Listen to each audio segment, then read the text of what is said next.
of heaven is like a treasure in the hidden field. Magandang buhay mga katiyats! Welcome back sa ating treasure marker analysis. At huwag kalimutan mag-subscribe kapag bago pa lamang kayo sa channel para palagi kayong updated sa mga bagong uploads. Meron tayong i-remap ngayon na treasure markers at baka tayo magpatuloy. Of course, shoutout muna tayo sa lahat ng ating mga katiyats. Shoutout tayo kay Danny Flores, kay LJB Misor, Kawan Heart TV, Alexander Hubay, Intensity, kay Hyacinto Fimia, Cirilo Jaom, user JN5, Brenda Giango, Jun Tox, Glenn Mario, user YI1. Shoutout din kay Robert Cabonilas, kay Kawan Heart TV, Joselito Kahadi, kay Dumagan Jaime, Tito Asas, at Joke 98 Francisco, Alex Parola, at kay Kinabuhing Probinsya. At sa mga hindi nabanggit na pangalan, shoutout sa lahat tayo na ngayon magpatuloy sa ating analysis.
Okay mga katiyats, ito yung unang napansin ko na karagdagang sign. Kaya aking muli ina-analyze ito at niremap. Baka sakaling matamaan na natin kahit walang detector, ay pwedeng matamaan natin yan sa paulit-ulit natin na pag-analyze. Ito lang ang tanging sign na inuulit-ulit ko. Pangatlong beses na yata to, kasi napaka-legit talaga niya. Okay, imagine ang malaking bato ay pinatag sa ibabaw at nagtatak sila diyan ng litrang Y. I make that 4 na C. Ito ang unang napansin ko diyan, no? Nagaganyan yan. So ibig sabihin direksyon yan ay papunta diyan. So check nyo itong bato na ito, kasi katabi niya itong bilog. Siguradong itong bilog na bato merong marka yan. Kapag nilinis nyo yan, ay makikita nyo na may marka itong bilog na bato. Ito nga, makikita na natin dito, may nagaganyan, no? Kaya pwedeng ito yung takip. Pwedeng ito yung giveaway. Ito ay kasi napakalaking boulder marker nito. Kaya pwedeng General Treasures ang narito. Pwedeng Emperor Treasures. Malakihan ito, kaya hindi lang isang nakabaon. Merong 3 or 4. Pero hindi na natin isama sa kwenta yung big deposit, kasi hindi talaga natin yun makukuha. Kung ang ating manpower ay nasa 4 na tao lang o 5, hindi talaga makukuha yan. Kasi ang nagbaon niya na engineering brigade ay isang regiment. Imagine, isang regiment, ilang batalyon yan? Mga 4 yata. Sa isang platoon ay mayroon ng 6. 6 ba yan? Isang platoon. Make that squad ay 6. Ang platoon ay 24. Kasi 6 yan na tao sa isang squad. Ang platoon ay mayroong 4 na squad. Kaya kasama ang sarinto doon sa platoon ay mayroong 25 katao. Isang platoon lang yun. Imagine isang regiment.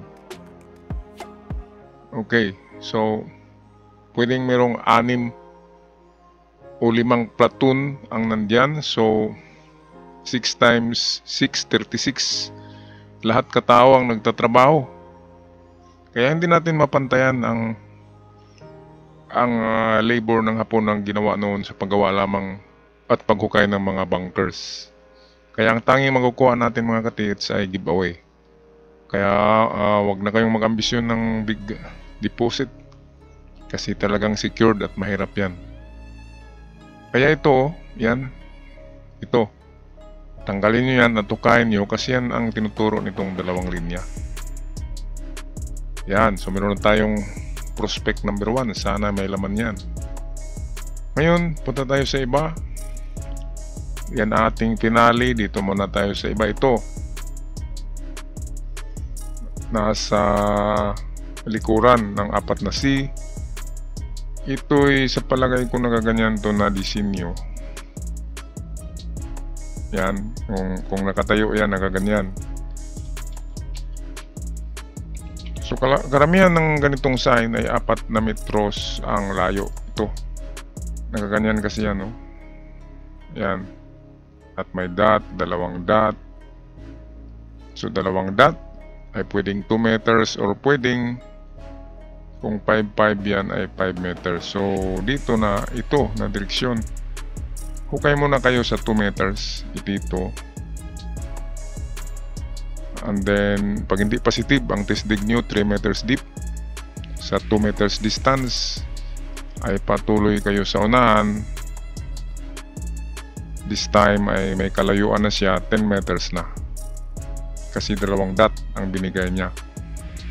Ngayon, dahil sa 4 meters ang karamihan na nakuha nito ng ganitong sign, ay hukay din kayo sa 4. Yan, so meron na tayong 3 test dig dyan mismo na sign. 2 meters, 4 meters, 10 meters distance. Okay, puntahan na natin ang ating main event. Ito yan. Okay, ito yan, no? Nandito yung maliit na arrow. Yan, sa palagay ko ay nasa 6 inches lang ang haba ng arrow na ito. Nagaganyan yan. So ito, bato, ibig sabihin niya rock. Okay, sa palagay ko, treasure in the center of 4 rocks. So merong 4 na bato sa unahan na square ang formation, ganyan. So ang paghukay niyan ay sa gitna. Ito ang pinakamaganda kasi meron ng arrow. Kaya tingnan natin ang unahan yan. Ano bang makikita dyan? Ito yan. Ito yung dulo ng bato na may arrow, yung nakaganon kanina. At tamang-tama, yan talaga ang tinuturo niya. Okay, unang kaagad ito, litrang C yan na bato. Bakit may ganyang bato dyan? Talagang kinurti nila yan. Kasi yung marka sa ibabaw ng bato ay litrang C. So talagang gumawa sila dyan ng litrang C. So ito yan, no? Klarong-klaro yan, litrang C yan. Hindi ko ito nakita nung unang padalang video kasi yung pinadala ay bato lamang na malaki. Kaya dito, mga ka-TH, ito. Ganyan. Ang paghukay dyan ay dito. Ibig sabihin, kung nakaganyan niyang C, ang item ay sa harapan. Dyan. So, ayan. Ito yung ating item. Dito maghukay. Sa harapan niya, malapit lang talaga yan. Nasa 1 to 2 meters sa harapan niya. Okay, at dito sa unahan, kung patuloy pa tayo doon, ito magkaparis to na bato, dalawa. So hanap din kayo sa unahan ng magkaparis na bato. Sabihin natin dito na ganyan din ang itsura. So yan ay kwadrado na, ibig sabihin sa kalagitnaan ng 4 na kwadradong bato. So ganito yan, 4 kwadradong pagka-arrange ng bato, gitna ang hukay natin ito. Okay, so ito, may nakita ko dyan. Ito, yan na bato, parang may mga marka. Ito parang lines, merong dot, 4. Yan, so pwedeng dito ang item. 4 na dot, 4 meters. So, pwedeng dito na banda ito. Itong mga bato dyan. Pwedeng dyan lang. Okay, ito kasi naka-align ang 3 bato.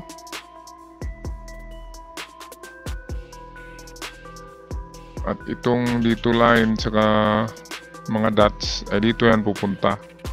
So, 4 na dots, 4 meters. Tamang-tama. Okay, pero ito talagang maganda itong litrang C na bato. Dahil yan ay treasure sign. Or treasure marker. Okay, lagyan natin ng dilaw ang inyong hukayin. Ito yan, hukayin nyo. Dito naman ay sa itaas, hanapin nyo lang ang 4 meters galing sa bato na ito. Pababa. So, palagay ko dito na portion yan. Okay, so yan lang mga ka-TH, ang aking partial analysis ng inyong super legit treasure marker. Talagang may treasure dyan.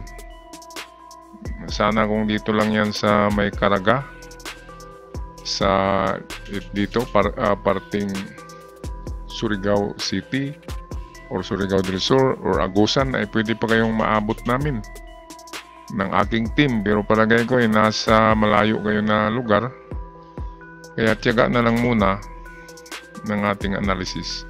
At kung mayroong kakilala kayo dyan na magaling na treasure hunter na walang bayad, isama nyo na lang sa partihan, ay ipadetect nyo yan. Kasi kung kayo-kayo lang dyan, ay mahirapan talaga kayo. Okay, super legit marker, merong hindi lang isa na nakabaon dyan, pwedeng 2 o 3. Kaya tiba-tiba, paldo-paldo kayo dyan. Ako'y magpaalam na. God bless you all. Ingat kayong lahat. Hanggang sa muli mga ka-TH. Paalam.